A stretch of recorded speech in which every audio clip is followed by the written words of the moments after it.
मोदी सरकार वक्फ एक्ट में बड़े संशोधन करने जा रही है। सूत्रों के मुताबिक कैबिनेट ने वक्फ एक्ट में करीब 40 संशोधन वाला बिल लाया जा सकता है और इन प्रस्तावित संशोधनों में वक्फ बोर्ड ने जिन संपत्तियों पर दावा किया है उनका अनिवार्य रूप से सत्यापन किया जाएगा। साथ ही वक्फ बोर्ड की उन संपत्तियों का भी सत्यापन होगा जिनमें किसी भी तरह का कोई विवाद है। खबर है कि मोदी सरकार अगले हफ्ते ही संसद में इस बिल को ला सकती है। बड़ी जानकारी आपको दे दें, ये बड़ी खबर है इस वक्त की वक्फ बोर्ड पर सरकार बिल ला सकती है। कार्यप्रणाली में संशोधन का बिल लाने की तैयारी की जा रही है। कैबिनेट बैठक में इस मुद्दे को लेकर चर्चा हुई है, सूत्र ये जानकारी दे रहे हैं। और इसके अलावा आपको बता दें कि खबर यह है कि मोदी सरकार अगले हफ्ते ही संसद में इस बिल को पेश कर सकती है।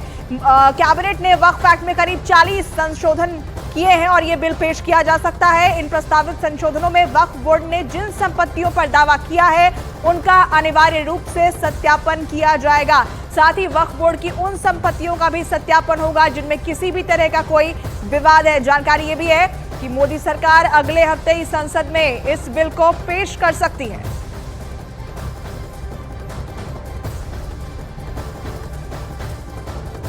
और उम्मीद जताई जा रही है कि वक्फ बोर्ड से जुड़ा यह बिल 5 अगस्त को ही संसद में लाया जा सकता है, क्योंकि 5 अगस्त मोदी सरकार के लिए बेहद विशेष है। 5 अगस्त 2019 को जम्मू कश्मीर से धारा 370 हटाने का बिल संसद में पेश किया गया था, तो वहीं 5 अगस्त 2020 को अयोध्या में राम मंदिर निर्माण के लिए पीएम मोदी ने भूमि पूजन किया था। और बहुत हद तक ये संभावना जताई जा रही है कि मोदी सरकार 5 अगस्त 2024 यानी कल वक्फ एक्ट में संशोधन से जुड़ा बिल संसद में पेश कर सकती है, क्योंकि ये तारीख मोदी सरकार के लिए बहुत अहम है। सबसे अहम बात यह है कि 2013 में कांग्रेस नेतृत्व वाली यूपीए सरकार ने बेसिक वक्फ एक्ट में संशोधन किया था और वक्फ बोर्ड को और ज्यादा अधिकार दे दिए थे, जिसके बाद वक्फ बोर्ड जिस भी संपत्ति को अपना घोषित कर देता है उसे वापस पाने के लिए जमीन के मालिक को कोर्ट में एड़ियां घिसनी पड़ जाती है। वक्फ बोर्ड को किसी भी संपत्ति को अपना बताने का यह अधिकार 2013 में तत्कालीन यूपीए सरकार के दौरान मिला था, जिसमें अब संशोधन की तैयारी की जा रही है।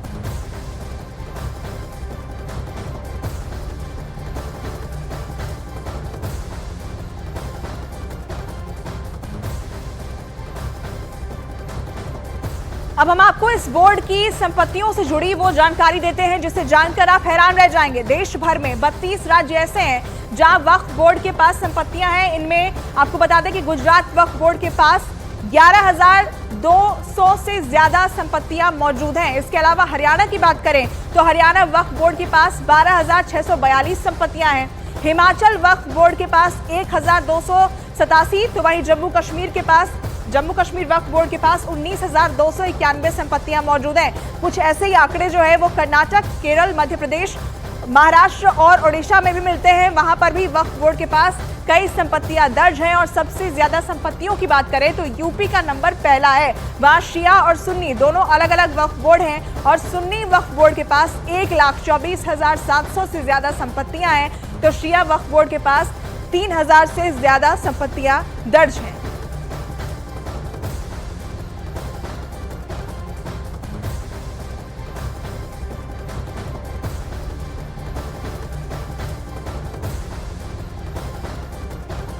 तो देखिए किस राज्य के वक्फ बोर्ड के पास कितनी संपत्तियां दर्ज है वो हम आपको एक बार डेटा बता देते हैं। ग्राफिक्स के जरिए हम आपको दिखाते। देखिए सबसे पहले गुजरात की बात करें तो यहां पर 11,702 गुजरात वक्फ बोर्ड के नाम पर यहां संपत्तियां दर्ज की गई है।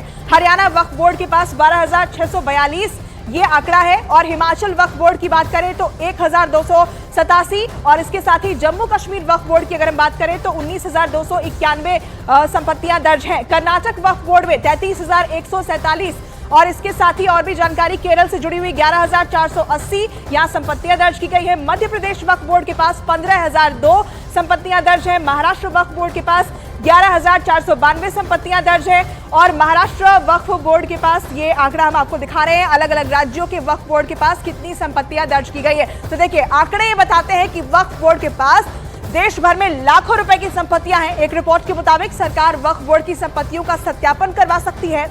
देश भर में वक्फ बोर्ड के पास 8 लाख से ज्यादा संपत्तियां होने का अनुमान है और माना जा रहा है कि ये संपत्तियां 9 लाख एकड़ से भी ज्यादा बड़े इलाके में फैली हुई हैं, जिनके लिए अब सत्यापन का मुद्दा छिड़ गया है। कैबिनेट की बैठक में इस पर चर्चा भी हुई है और इसे लेकर बिल पेश किया जा सकता है संसद के अंदर। वक्फ बोर्ड से जुड़े संशोधित बिल पर अखिल भारतीय हिंदू महासभा के राष्ट्रीय अध्यक्ष स्वामी चक्रपाणी महाराज ने न्यूज 18 इंडिया से बात की और बताया कि वक्फ बोर्ड की मान्यता को ही रद्द करने की मांग उनकी तरफ से उठा दी गई। हमारे साथ मौजूद हैं स्वामी चक्रपाणी जी महाराज। सर, आप ये खबर पढ़ी होगी कि सरकार इस हफ्ते बिल ला सकती है वक्फ बोर्ड से जुड़ा हुआ, इसमें कई संशोधन किए जाने की बात चल रही है, इस पर क्या कहना है आपका? मेरा तो ये लगता है कि वक्फ बोर्ड की पूरी तरह मान्यता ही रद्द की जानी चाहिए। वक्फ बोर्ड अपने आप में एक ऐसा एक संस्था है जो कहीं न कहीं मजहब के नाम पे देश को बांटने का काम करता है। वक्फ बोर्ड का देश के लिए कभी भी आपने नहीं सुना है कि कहीं प्राकृतिक आपदा आ रहा है तो उनका सहयोग है या किसी प्रकार का वो है। देश के लिए कभी कुछ नहीं करते। और भारत में रेलवे के बाद किसी के पास सबसे ज़्यादा ज़मीन है ऐसा सुनने में आता है तो वक्फ बोर्ड के पास है। तो ये वक्फ बोर्ड क्या है? ये तो एक अलग अपने ही देश में एक अलग पाकिस्तान बनाने के लिए छूट देने वाली विषय है। तो इसलिए वक्फ बोर्ड का फ्यूचर में भविष्य में ये खतरा होगा देश के लिए। उसकी पूरी तरह से उसकी सीमा ख़त्म की जानी चाहिए, उसकी अधिकार ख़त्म की जानी चाहिए। ऑल इंडिया इमाम एसोसिएशन के अध्यक्ष मौलाना साजिद रशीदी ने सरकार के इस फैसले पर अफसोस जताते हुए मुसलमानों से इस बिल के संवैधानिक तरीके से विरोध की अपील की है। बड़े अफसोस की बात है कि पिछले 10 सालों में सरकार सिर्फ मुसलमानों के लिए काम कर रही है। कभी ट्रिपल तलाक को लेकर, कभी राम मंदिर को लेकर, कभी ज्ञानवापी को लेकर, कभी मथुरा मस्जिद ईदगाह को लेकर,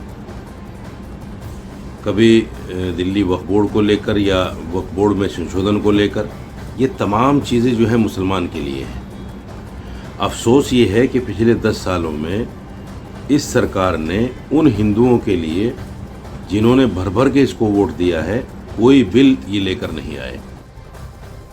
अब आपको हम इस बोर्ड की संपत्तियों से जुड़ी वो जानकारी देते हैं जिसे जानकर आप हैरान हो जाएंगे। देश भर में ऐसे कई राज्य हैं जहां पर वक्फ बोर्ड के पास संपत्तियां हैं और इनमें गुजरात वक्फ बोर्ड के पास 11,702 से ज्यादा संपत्तियां जो हैं दर्ज हैं। हरियाणा वक्फ बोर्ड के पास 12,642 संपत्तियां हैं, तो वहीं हिमाचल वक्फ बोर्ड के पास 1,287, तो जम्मू कश्मीर वक्फ बोर्ड के पास 19,291 संपत्तियां दर्ज है। कुछ ऐसे ही आंकड़े जो हैं वो कर्नाटक, केरल, मध्य प्रदेश, महाराष्ट्र और ओडिशा में भी हैं। यहाँ पर भी संपत्तियां दर्ज हैं और सबसे ज्यादा संपत्तियों की अगर हम बात करें तो यूपी का नंबर सबसे पहला है। वहां पर शिया और सुन्नी दोनों अलग अलग वक्फ बोर्ड है और सुन्नी वक्फ बोर्ड के पास 1,24,700 से ज्यादा संपत्तियां हैं, तो शिया वक्फ बोर्ड के पास 3,000 से ज्यादा संपत्तियां दर्ज हैं।